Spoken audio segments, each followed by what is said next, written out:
বিশ্ববিদ্যালয়সমূহের নির্বাচনে এককভাবে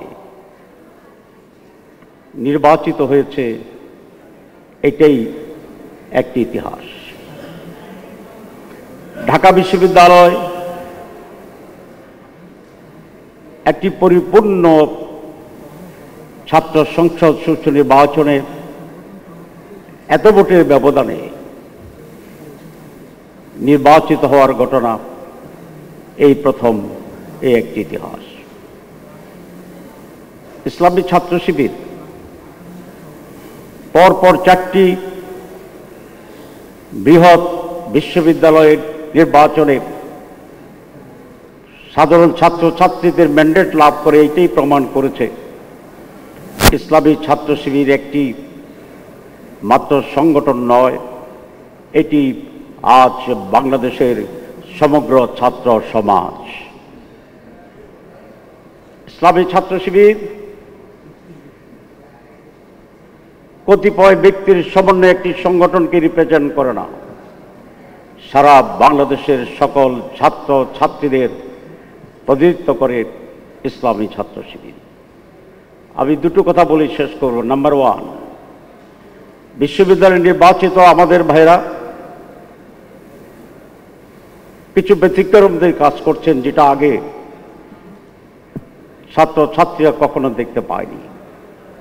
এই যে innovative steps, new thinking, new idea, progressive steps, executive skillness এবং প্রো স্টুডেন্ট যে কর্মসূচি, এটি সারা জাতিকে নতুন করে ভাবার সুযোগ দিয়েছে আলহামদুলিল্লাহ। বিশ্ববিদ্যালয়ের ডালের ঘনত্ব নাকি বেড়েছে আমি শুনেছি। বিশ্ববিদ্যালয়ে টর্চার সেল বন্ধ হয়ে গিয়েছে। বিশ্ববিদ্যালয়ে গাঁজা মদের আড্ডা সেখানে এখন আর নেই।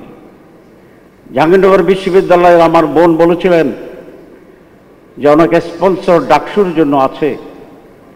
হ্যাঁ, সে স্পন্সর দিয়ে বিল্ডিং হয়তো ডাকসু করতে পারবে, কিন্তু যে কাজটি ক্লিননেসের আছে, যেই কাজটি বিশ্ববিদ্যালয়ের ক্যান্টিনে নেগেটিভ আছে, এই সকল কাজগুলো সকলের জন্য মুক্ত আছে, সেদিকে আমাদের কনসেন্ট্রেট করতে হবে। আপনারা জানেন 3 দিন আগে রিপোর্ট হয়েছে এই বছরের বিশ্ববিদ্যালয়ের যে কোয়ালিটির যে স্ট্যাটাস, 1000 বিশ্ববিদ্যালয়ের ভিতরে সারা দুনিয়ায় বাংলাদেশের একটি বিশ্ববিদ্যালয়ের নাম আসেনি। আজকে আপনাদের এই চ্যালেঞ্জকে গ্রহণ করতে হবে। একাডেমিক্যালি আমাদের বিশ্ববিদ্যালয় সমূহ কিভাবে বিশ্বের সাথে তাল মিলিয়ে কোয়ালিটেটিভলি এগিয়ে যেতে পারে, আপনারা নির্বাচিত প্রতিনিধিরা সেইভাবেও মনোযোগ দিয়ে নতুনভাবে সাজানোর জন্য উদ্যোগ গ্রহণ করবেন, এটি আমার একটি অনুরোধ। এবং ছাত্রছাত্রীরা সেটা চায়। শিবিরকে কেন ভোট দিয়েছে আমি জিজ্ঞাসা করেছি অনেককে। তারা বলেছে শিবির তার স্বীয় মহিমায় যে সমস্ত গুণাবলী আছে, ভদ্র আচরণ করা, কনস্ট্রাকটিভ কাজ করা, ছাত্রছাত্রীর কল্যাণে মনোযোগ দেওয়া, তার পাশাপাশি অত্যন্ত গুরুত্বের সাথে যেটা বলেছেন যে শিবিরের প্যানেলে যারা আছে তারা একাডেমিক্যালিও অনেক সাউন্ড এবং স্পেশাল।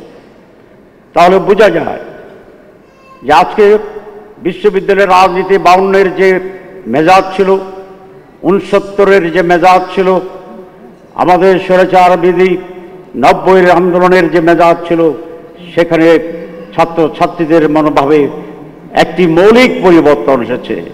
তখন রাস্তার বিপ্লবী চেতনাই ছিল তাদের মূল সম্বল। রাজনীতির অংশগ্রহণের ভিতরেই তারা নিজেদেরকে বহিঃপ্রকাশ করার জন্য সেদিন চেষ্টা করেছিলেন। কিন্তু আজ বিশ্ববিদ্যালয়ের ছাত্রছাত্রীরা তার চেয়ে বেশি গুরুত্ব দেয় একাডেমিক এক্সপানশনের উপরে, একাডেমিক কোয়ালিটির উপরে, একাডেমিক অ্যাডভান্সমেন্টের উপরে। কারণ বিশ্ব যেহেতু ছোট হয়ে আসছে, ঢাকা বিশ্ববিদ্যালয় থেকে পড়ে তাকে যেতে হবে আর কোনো বড় বিশ্ববিদ্যালয়ে পিএইচডি করার জন্যে। সুতরাং সেখানে স্লোগানে, বিপ্লবী চেতনায় শুধুমাত্র সেখানে যাওয়ার সুযোগ নেই। সেখানে কম্পিটিশন হবে আপনার ক্যারিয়ারের, একাডেমিক আপনার কোয়ালিটির জন্যে। তাই তারা এই কথাই মনে করে, যারা একাডেমিক্যালি এবং অন্যান্য পজিটিভ জায়গায় ছাত্র সমাজকে এক্সাম্পল তৈরি করে দিতে পারবে, they will be the leaders of the students. It is proof now. এটাকে আমাদের গুরুত্ব দিতে হবে। শেষ কথা, জুলাই বিপ্লব বিশ্ববিদ্যালয় ছাত্রদের রক্তের বিনিময় হয়েছে নেতৃত্বের জায়গায়। সারা দেশ তাদের সাথে ছিল, কোনো সন্দেহ নেই।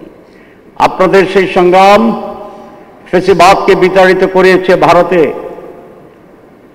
কিন্তু এই সংগ্রাম শেষ হয়নি।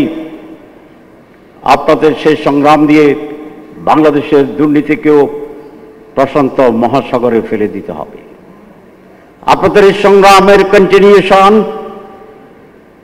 একটি সুস্থ গণতান্ত্রিক দেশ এবং রাষ্ট্র গঠনের জন্য এখনো যে লড়াই অব্যাহত আছে, সেইটাকে এগিয়ে যাওয়ার জন্যই আপনাদের ভূমিকা নিতে হবে।